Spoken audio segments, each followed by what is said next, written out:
The Plank.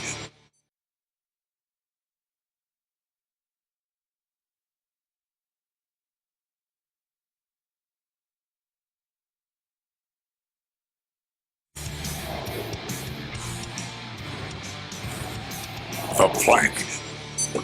Presented by Ram. Starts now. You like this feeling? Yes, sir.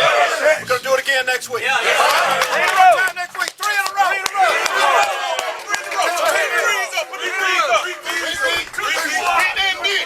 in a row. On three. 1, 2, 3. All right, we haven't seen this in some time, John. A happy Bucs head coach after the team wins back-to-back games, and yesterday's win over the Eagles was about as solid as a win as you could expect. Hello, everybody, and welcome to this morning's Plank. I'm Tom Corrin. And I'm John Sable. The show is streaming exclusively on our free ABC Action News app and, of course, on abcactionnews.com. Here's how you guys can connect with us on Twitter or give us a call. You can tweet at TCorn, WFTS, or tweet at me at John_Sable. And we love taking your phone call, so get on the phone, give us a call. We want to hear from you on today's Victory Monday, 813-878-2888. Well, Buccaneer beat writers Greg Allman and Rick Stroud are en route back from Philadelphia, so they won't be able to join us today for the Plank Report presented by Ram. But I know the first question that I would ask either one of those guys, do we dare start bringing the P-word? The playoffs into the conversation. The Buccaneers got a lot of help yesterday, including Atlanta's loss. So technically the Buccaneers are, one game now out of the last playoff spot in the NFC. What do you think? I think it is still alive because not only are they close to the playoffs, one game out, they own that tiebreaker against the Falcons, beating them in Atlanta. They're going to come back down here in a few weeks to play them. That's going to be even a bigger game depending on if the Buccaneers can continue to rack off wins. You know, you look at yesterday's game, we're going to get into the Doug Martin play, we're going to get into Jameis Winston's play, but do you just feel, Tom, that a weight has just been lifted off the shoulders of this team because not only do they get a big road win in dominating fashion, they won back-to-back games for the first time in 2 years, and they're at 500 at 5-5 for the first time since 2012. Coaching staff wasn't even here then. That was all Greg Schiano's squad. What is amazing, and you know, I'm starting to think back, and I try to find a team that this correlates to that was in the past that finished very strong in the second half of the season. And if I'm not mistaken, John Gruden's first year, they started out okay, but they had a really weak early schedule. And the fact is, they really got stronger as the season went on with the new head coach, new offensive system, et cetera, down the line. So it seems as if this particular team is starting to pick up the pieces here in the middle of the season and making a run here. And if they continue to make this run, folks, this team's going to be playoff bound. And you always hear the word momentum, and a lot of people can almost overlook that. But when you're rattling off wins like this in big-time fashion, you almost look like you have momentum on your side, and it looks like this team might have just turned the corner.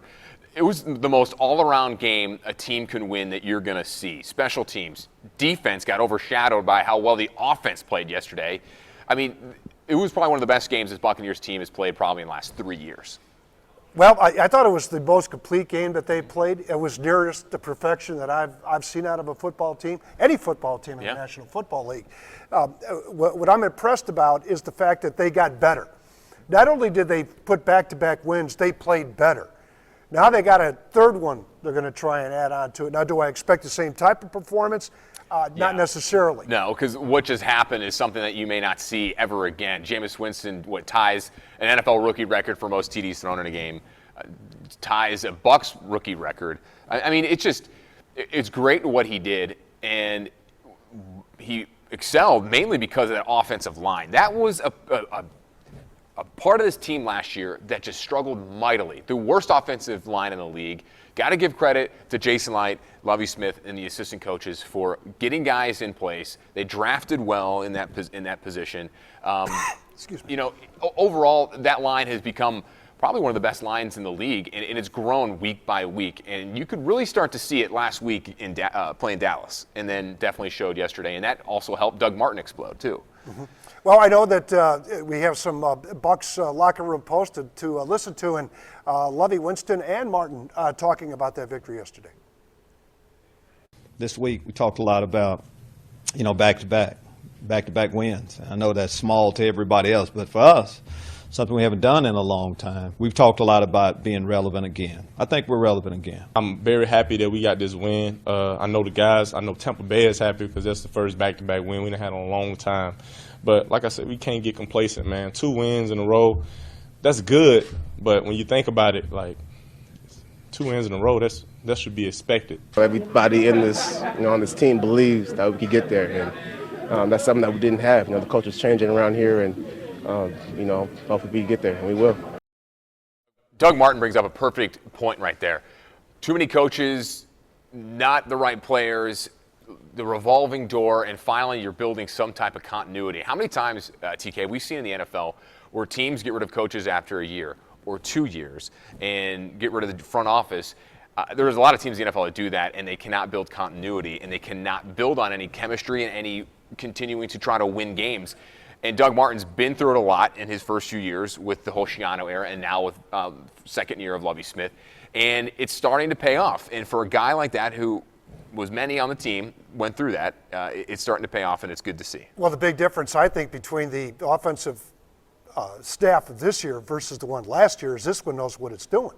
That's All true. right? That's true. I don't know how Doug can draw a comparison to last year because last year almost was non-existent as an offensive staff, as we all know, and it's all chronicled. Yeah. What impressed me, too, of what I heard out of that was what Jameis Winston had to say, is that 2 wins, well, that should be expected. It should be expected, All right, yeah. You know what? The kid, he's a freshman. All right? 21 years He's old. a freshman out there, but he's saying stuff I never heard one person say last year, the year before that. Not once did I hear that out of a Buccaneer player. Not one. Not one. In fact, I could probably go back 4 years and not have heard that. Yeah, and you'd expect that coming from some veterans, and now you have your rookie quarterback who, let's just be honest here, he is the leader of this team, becoming the main leader, probably with your Logan Mankins and your Gerald McCoy too. Let's go right into the stats. Doug Martin, Jameis Winston, your stat stuffers yesterday. Doug Martin's 235 yards, just 16 yards shy of tying his career high, which, by the way, happens to be the Buccaneers' single-game rushing record he set a few years ago. Like we said, Winston's 5 touchdown passes ties an NFL rookie record and a Bucs record for most TDs thrown in a game. Here's what they had to say afterwards. It's just a special day, but it's just one day. You got to get better every single day. I have a baseball mentality. One day, today I went 3 for 3. Well, technically 5 for 5, but I went 5 for 5. But you never know what the next day holds. Every step along the way, we like what we've seen from him. Fighting through adversity, handling success, being a leader. He's growing. He is definitely growing, and you really do not see the type of statistics that Martin and Winston have racked up without help. As we said earlier in the show, as you mentioned, the boys up front. So hats off to the Bucs offensive line. And now we're not expecting this type of performance every week. It'd be nice, but it doesn't work that way. But one key is you get into the wintertime, especially when you get into these cold weather games up north. Bucs will have 1 or 2. Is generally the team that survives at the end is the one that can run the football.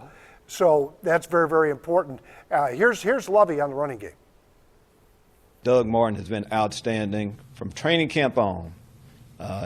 He's been trending that way, and he's running with a purpose.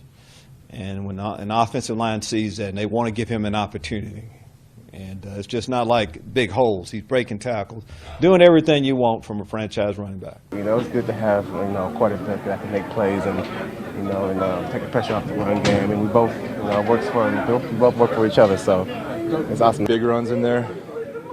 Doug made some great long runs, and when those happen, it's a total team effort. Doug's one of the best running backs in the league, and the receivers are out there going hard trying to block for him, and we know he can bust one at any time, so we just going out there and just keep playing hard. He can bust them, but he can't finish them. No, 2 long runs, 84 and 50-something too. Just couldn't. He got tackled at the last possible second, but still, 235 yards. That's great. But I would like to look in the record books, TK, to see how many times a runner has done that, a running back, and not scored a touchdown. But Yeah, you would have figured, he deserved one of them at least, but unfortunately he didn't get either because he got run down from behind. But each run set up scoring drives, and they set up 2 passing touchdowns. So total team effort yesterday. Mike Evans also stepped up, scoring a touchdown.